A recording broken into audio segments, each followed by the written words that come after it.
بتایا تھا ایک لڑکا کراچی مناظرے کا سبق تھا تو میں پڑھایا، رات لڑکے میرے پاس آ گئے، مالش بھی کرتے رہے، مسئلے پوچھ رہا، 2-2:30 بج گئے۔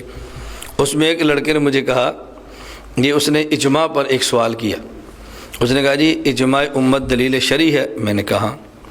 اس نے کہا دلیل کہ قرآن کریم میں ہے، سورۃ النساء ایسی ہے نا، پارہ نمبر 5 آیت نمبر 115، وَمَن يُشَاقِقِ الرَّسُولَ مِن بَعْدِ مَا تَبَيَّنَ لَهُ الْهُدَىٰ وَيَتَّبِعْ غَيْرَ سَبِيلِ الْمُؤْمِنِينَ نُوَلِّهِ مَا تَوَلَّىٰ وَنُصْلِهِ جَهَنَّمَ وَسَاءَتْ مَصِيرًا۔ مجھے کہتا ہے یہ آیت قرآن ہے؟ میں نے کہا جی ہاں۔ کہتا ہے اس کی دلیل؟ میں نے کہا اجماع۔ اجماع حجت شرعیہ ہے، دلیل قرآن۔ قرآن یہ اصلی قرآن ہے، دلیل اجماع۔ اجماع سے ثابت ہے نا۔ مجھے کہتے ہیں یہ تو دور ہے، یہ کیا ہے؟ دور ہے۔ کیوں؟ اجماع موقوف ہوا قرآن پر، قرآن موقوف ہوا اجماع پر، یہ تو دور ہے، تو دور تو باطل ہے۔ میں نے کہا بیٹا دور باطل ہے لیکن یہ دور نہیں ہے۔ مجھے کہتے ہیں کیوں؟ میں نے کہا اس لیے کہ آپ کو دور کی تعریف یاد نہیں۔ اگر آپ کو دور کی تعریف یاد ہوتی نا، آپ کبھی اعتراض نہ کرتے۔ کیوں؟ میں نے کہا قطبی پڑھی ہے؟ کہتا جی پڑھی ہے۔ میں نے کہا قطبی میں جا کر دور کی تعریف دیکھنا۔ قطبی والے نے دور کی تعریف لکھی ہے، توقف الشیء علی ما یتوقف علیہ ذلک الشیء من جہۃ واحدہ۔ یہ ہے توقف کی تعریف۔ توقف کسے کہتے ہیں؟ ایک چیز موقوف ہو دوسرے پر، دوسری موقوف ہو پہلی پر، اور توقف کی جہت ایک ہو۔ جہات میں تعدد آ جائے پھر توقف نہیں ہوتا، نہ پھر دور نہیں ہوتا۔ مثلا باپ موقوف ہے بیٹے پر، بیٹا موقوف ہے باپ پر، یہ دور نہیں ہے۔ بیٹا موقوف ہے باپ پر وجود میں، باپ نہ ہو تو بیٹے کا وجود کیسے ہو؟ اور باپ موقوف ہے بیٹے پر باپ کہلوانے میں، جب بیٹا نہیں ہوگا تو باپ کون کہے گا؟ یہ دور نہیں ہے۔ حالانکہ بیٹا موقوف ہے باپ پر، باپ موقوف ہے بیٹے پر، لیکن توقف کی جہت میں تعدد آ گیا، اب یہ دور نہیں ہے۔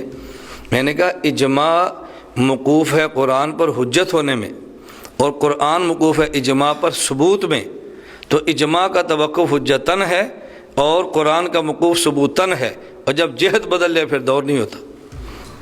اتنا وہ حیران ہوا لڑکا، پٹھان تھا نا، ان کے ذہن میں تھا کہ منطقی لوگ ہیں، اس کو کون سے منطق آتی ہے۔ میں کئی بار بیانات میں کہتا ہوں، عام علماء کا تصور ہے کہ یہ خطیب ہے، اس لیے بعض مدرس توجہ نہیں دیتے، اور بحمد اللہ تعالیٰ جب مشائخ میرے بیان میں ایک بار بیٹھ جائے نا، یہ ان سے دماغ سے باتیں نکل جاتی ہیں کہ یہ خطیب ہے، پھر وہ سمجھتے ہیں کہ نہیں یار یہ تو مدرس ہے، اس کو تو کتابیں یاد ہے اور دلائل کیسے پیش کرتا ہے۔ لڑکا ٹھیک ہو گیا۔ جب بات ختم ہو گئی نا، میں نے کہا اب ایک بات میں تجھے اور بتاتا ہوں۔ مجھے کہنے لگا استاد جی اگر آپ مجھے نہ ملتے، اللہ کی قسم میں غیر مقلد ہو جاتا۔ کیوں؟ میں نے یہ شبہ کئی درسگاہوں میں استاد صاحب نے پیش کیا، مجھے کسی نے جواب نہیں دیا، تو میں سمجھتا رہا سوال کا جواب ہی نہیں ہے، اللہ نے آپ سے ملاقات کرا دی، اب میں حنفیت پر جم گیا ہوں۔ میں نے کہا اب ایک بات میں تجھے بتاتا ہوں، میں یہ بتا سکتا ہوں یہ شبہ تجھے پڑھایا کس نے؟ اس نے کہا بتائیں۔ میں نے کہا عبدالسلام رستمی نے، جو پہلے اشاعت التوحید کا تھا پھر غیر مقلد ہو گیا، یہ اس نے تجھے دورہ تفسیر میں پڑھایا۔ مجھے کہتے استاد جی خدا کی قسم اسی نے بتایا۔ آپ کو کیسے پتہ چلا؟ میں نے کہا ہمیں پتہ ہوتا ہے کون سا فتنہ کہاں سے نکلتا ہے۔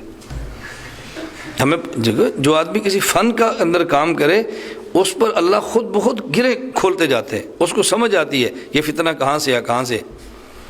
میں نے کہا اس کو ناز ہے اپنی منطق پر، وہ سمجھتا ہے کہ میں بہت معقولی آدمی ہوں، میرا توڑ کوئی نہیں۔ اور بیٹا یاد رکھنا، میں نے بڑا بیر پشاور FM ریڈیو پہ تقریریں کر کے عبدالسلام رستمی کا نام لے کر کہا مجھ سے گفتگو کرو، میں بڑا بیر بیٹھا ہوں۔ میں نے کہا میں گفتگو سے نہیں دوڑتا، میں بندہ تلاش کرتا ہوں، گفتگو کرنے والا تو بندہ ہونا۔ اب ہو گالی دینے والا، بکنے والا، لاؤ جی مولانا سے مناظرہ کریں۔ میں نے کہا ہمارے بس میں نہیں ہے، قیادت لاؤ پھر آپ گفتگو سنو بیٹھ کے۔ مجھے کہتے جی بالکل، انہوں نے مجھے دیا۔ تو ابھی میں سفر میں تھا، بہاولپور تھا، تو لودرام رات رکے، صبح اٹھے تو بیٹھے ہوئے تھے، ایک دو ملنے، ایک بندے میں نے جی سوال کرنا، میں نے کہا کریں۔ کہتا ہم جو استخارے کی دعا پڑھتے ہیں۔ میں نے کہا خاموش ہو جا، میں بتاؤں تیرا اعتراض کیا ہے، سن تو لے۔ میں نے کہا چھوڑ دے، میں بتاؤں تیرا اعتراض کیا ہے۔ میں اعتراض کرتا ہوں، میں نے کہا آپ نہ کرنا، تو نے کہہ دیا نا دعا استخارہ، اس پر میرا اعتراض، میں بتاؤں اعتراض کیا ہے۔ میرے کہتے ہیں بتائیں۔